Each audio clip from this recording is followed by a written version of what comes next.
suddenly became a natural ally of Israel and the US. And while I'm here at this public forum, I do want to say it is an outrage what Israel did yesterday to that flotilla, and we all should condemn it. But when they did this somersault in 1989, this government opened two locks. It opened the lock of the Indian markets, and it opened the lock of the Babri Masjid. And those two locks set into the world into our world, two kinds of totalitarianism: Hindu fundamentalism and market fundamentalism. And for both of them, the government needed to generate its own kinds of terrorism. So we had Islamic terrorism and the Red Terror. And so the situation is, you can say as much as you like, go for elections, go for elections. Whoever you vote for has cloved feet. Whoever you vote for, the opposition will always be on the right. Whoever you vote for, it's like one corporation, one holding company with two brands of washing powder, Sunlight or Moonlight, I don't know, whatever. So we're stuck in that now. And what this insurrection is doing is to try and blow a hole in that cap that is depleting the oxygen from our brains, which is making us into zombies, which is making us ridiculous. When I came back from the forest, when I wrote Walking with the Comrades, I was very happy when I was accused of romanticism. You know why? Because I believe in romance. I believe in the romance of revolution. I believe in the romance of that beautiful forest. I believe that there's something so wonderful about those people standing up and telling you, you know what, that's enough. That's enough.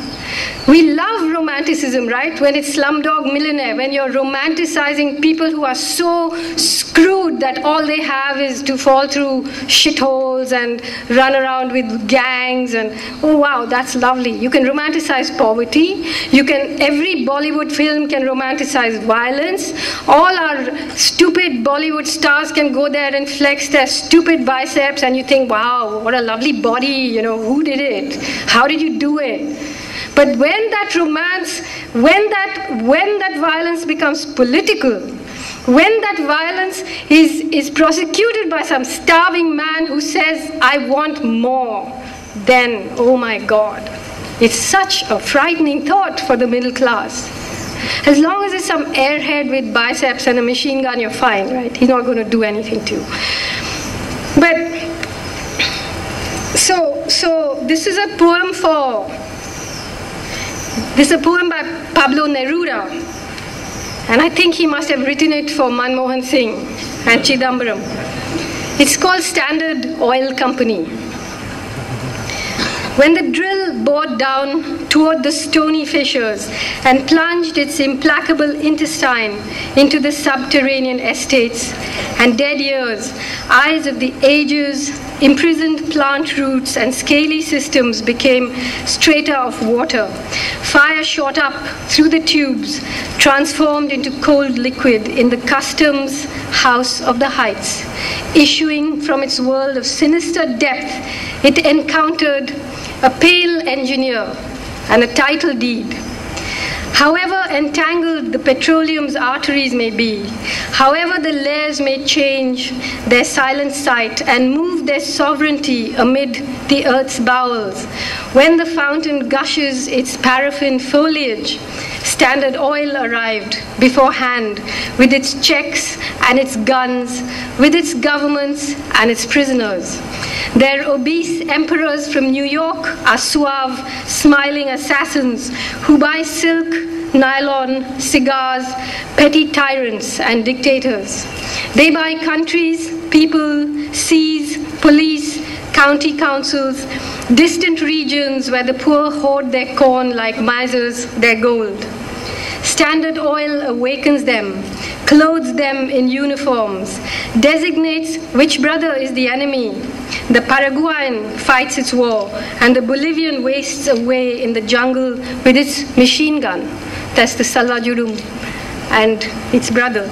A president assassinated for a drop of petroleum, a 1 million-acre mortgage, a swift execution on a morning. Even the pages are soaked. On a morning mortal with light, petrified, a new prison camp for subversives in Patagonia, a betrayal, scattered shots beneath a petroliferous moon, a subtle change of ministers in the capital, a whisper like an oil tide, and zap, you'll see how Standard Oil's letters shine above the clouds, above the seas in your home, illuminating their dominions. So, this war is an old one, but if we win it, we'll make history. I just want to end this. I think, since Gautam has given us such a nice picture of exactly what's going on. Briefly, I just want to say that in Dandakaranya, where I walked with the comrades, where Gautam walked with the comrades, 644 villages have been emptied. More than 300,000 people are missing from the government's radar. Many of them live in Andhra Pradesh. Many of them are just living in the forest, totally terrified of coming back to their villages. I was reading a book about the Telangana movement in 46, in 52. Same thing. The same kind of violence, the same kind of rape, the same kind of terror, the same alignment of forces. Now, the question is, we don't